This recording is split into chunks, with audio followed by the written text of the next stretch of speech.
Hi, ek is Henry Scott en ek is deel van die Vrystaat Kunstefees bestuurspan en saam met Afrikaans.com het ons gaan kyk wat maak dit vir die feesgangers lekker met die veldtog #waarsitlekker. Ons het vir Hailey Clark raakgeloop by die Vrystaat Kunstefees. Sy is te sien op die blerkas verhoog. Hailey, welkom by die fees. Baie dankie, dit is vreeslik lekker hier. Okay, en sê vir my #waarsitlekker by Vrystaat Kunstefees. By die Vrystaat Kunstefees is dit lekker. Dit is die plek om te wees. Julle asseblief kom maak 'n draai. Moet dit nie mis nie. Soveel goed om te sien, soveel musiek om te hoor, soveel kos om te eet.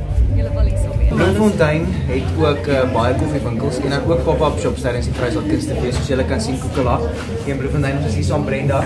En vertel vir ons #waarsitlekker by Vrystaat Kunstefees. Hier by ons heerlike koeke, terte, quiches. Waar is dit lekker by Vrystaat Kunstefees? #waarsitlekker. #waarsitlekker is oral lekker. Afrikaans.com, jou tuiste vir alles oor Afrikaans.